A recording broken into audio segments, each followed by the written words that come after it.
Hey guys, Rob Potter here with another little Photoshop tutorial for you guys today. Now, what I want to show you is how to create a text-based watermark, quite a simple one, to hopefully protect your images whenever you publish them online.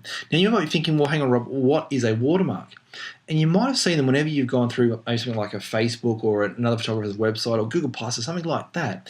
You'll see that people put their names or their company name or a graphic or a logo onto their images that does one of two things. As I mentioned before, it helps protect your images.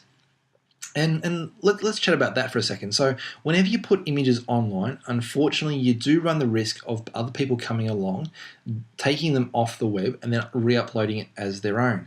It's very, very common. It happened to me just the other day, and it's happened to a lot of people that I know. And it's just one of those things that, unfortunately, whenever you put anything out there, as they say, whenever you publish anything online, it's always out there. So you might find that other people will unfortunately take it and use it as their own or for whatever ends and purposes they decide to use it for. And it's just one of those things. Unfortunately, it's one of the drawbacks with sharing things online. I don't think it's enough of a drawback to ever stop doing it, but it does happen. Hopefully, though, this little tutorial that I'm going to show you now will hopefully help deter those people from doing it and allow you to get your images out there. But there's actually a second way I want you to think of watermarks, and one that I think is quite beneficial to you. And it's one of the main reasons that I use watermarks is because it helps to market yourself as a photographer. So what do I mean by that? Well, anytime you publish a photo, obviously they're going to be fantastic photos because we're all great photographers. But when people see those images that you publish and they go, "Wow, that is a fantastic photo," once they see your watermark, they'll start to associate your photos with your watermark. So very soon, they won't need to know who the image is by, because I'll know straight away, oh, that's a Rob Potter Photography Hotspots photo, or that's a Dan Brown photography photo, or whoever the watermark is associated to. And again, a watermark is a fantastic way of branding your images and basically getting your name out there. And I've had actually be surprised how many people have actually said, "Oh yeah, I see the little hotspots," because I put a little hotspots watermark on my images whenever I upload them to my website or to any of my to any of my social media channels. And people now associate that little hotspot with Photography Hotspots and with Rob Potter, which is awesome. It's another really, really cool thing about watermarking. But again, in today, what I want to do is just show you a very, very simple way of creating a text-based watermark for your videos. Now, what I'm going to do is I'm going to do this video, and then I'm going to do two more. The second one will be how to put a copyright symbol into your images, and the third one will be how to create a little graphic that you can then use as a watermark over and over again as part of either a logo or, again, something that associates the image with you and hopefully helps deter people from stealing it. So let's get into it. I'm using Adobe Photoshop CC. If you have Adobe Photoshop CS or Elements or anything like that, you can still do what I'm going to show you now, because what I'm going to show you now is really, really not that difficult. It's very, very easy, and you're about to see exactly what I mean. So obviously we want some text because that's what we're creating. We're creating a text-based watermark. So I'm going to come over to the left-hand side into my tools toolbar here, and about 2/3 of the way down, I come across this capital T. Now I'm going to basically left-click on that to select it. And if you're fairly new to Adobe Photoshop, whenever I always say that whenever you're creating any new element inside of Adobe Photoshop, you always want to create a new layer. However, whenever you're using text, it'll automatically generate a new layer for you. And you'll see what I mean. At the moment, I only have the one layer there. But if I come in and left-click, actually, even before that, let's do one other thing. You can see that I actually have my move tool before I grab the text tool. So have a look what happens up here, okay? Up there, when I come down and I select my text tool, you can see that up here changes. So my tools, basically I get new options for that tool. And you can see that basically this kind of looks like Microsoft Word or some sort of a word editing program, in the fact that now I've got all these different fonts available to me. Now you might have a particular font that you want to use that's maybe associated with your logo and your website, and that's fantastic. You can actually upload it into Adobe Photoshop or upload it into your computer and it'll automatically be inside of Adobe Photoshop. Just test it, because some different versions do different things, but you can still definitely use it. Or you can see that Adobe Photoshop has heaps and heaps of different different font types that we can use as part of our watermark. And it's probably a good idea that if you're going to use a watermark, that you find a font that you really, really like from the start, and then you just run with that, and you're always using that one, again, because we want people to associate that watermark with us. So I'm just gonna, let's just grab one. I have no idea here. Let's grab that one there because it looks nice and round. And now I can come in. So I've got my my font. Now I can grab my different size. So we can always change it, and I'll show you how to sort of change it once I've placed it in here. But let's go 60 because that's a fairly big size number. I've got now this one. Actually, let's come back here. You can see that regular is grayed out. So regular in here usually leaves things like regular, bold, italic, bold italic, and all that sort of stuff. But not all fonts, as you can see here, will actually have that. So one will just have a normal font set. But if we were to grab something else, that didn't work. Let's try something else. Okay, you can see that's now reselected. And if I come in here, I've now got a heap. This one has heaps. I've now got a heap of different options that I can come down and use. So let's go semi-bold italic, and we'll use this one. So Gill Sand. That's fine with me. Different alignments, and then my color. So we can come in here and grab any color we like.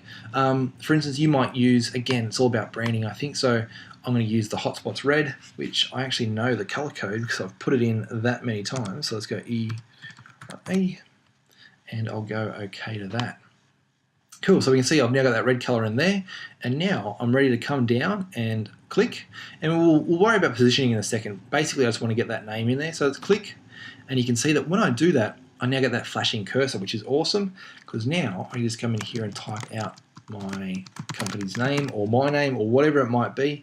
You might type in there, please don't steal. It might be whatever you like. So there's Photography Hotspots. I'm now going to press that little tick to confirm that. Now that could just be your watermark done right there, but let's do a couple more little things to it because it wouldn't be much of a tutorial if I stopped it right there.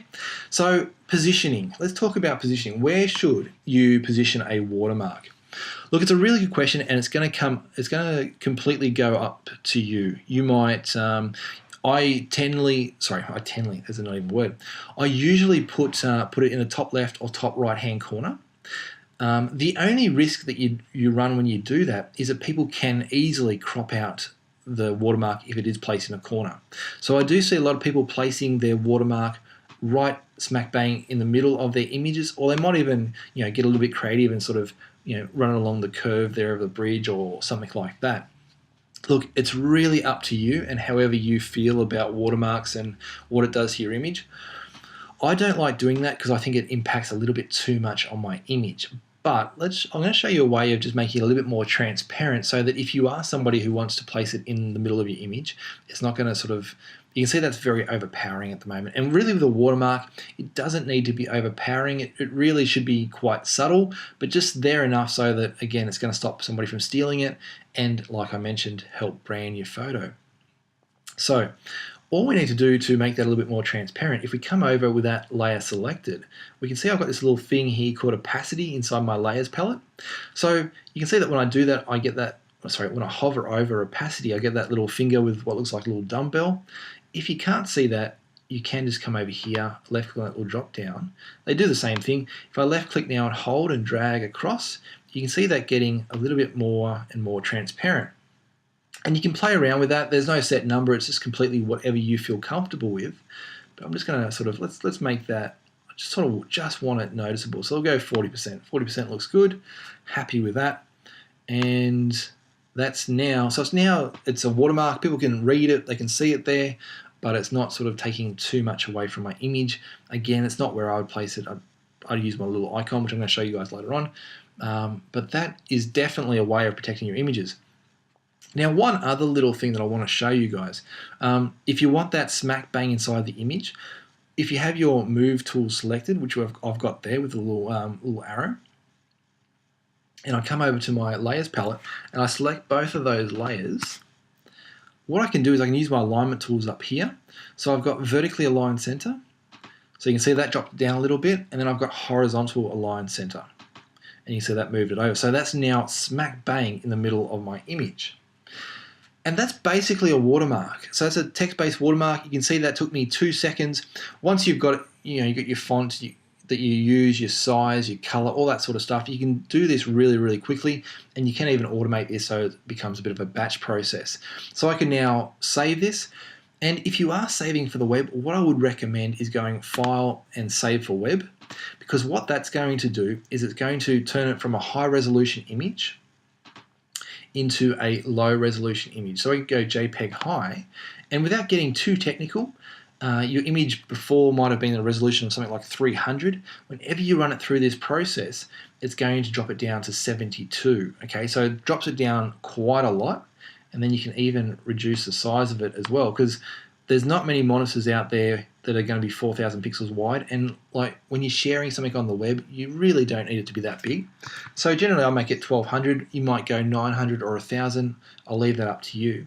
But if I go save now, that is actually going to save it at a greatly reduced size and resolution, so that if somebody does come along and try and take that image, and let's say they take it down to their printer, they're really not going to get much out of it. All right, guys, well, I really hope that helps. Again, stick around for the next tutorial I'm going to do. I'm going to put it on the YouTube. That'll be on how to create a copyright symbol. Very, very easy as well, which is awesome. So stick around for that. If you like this video, please hit like and all those sorts of good things. Otherwise, guys, I'll see you in the very next video. Don't go anywhere. Thanks very much. Bye.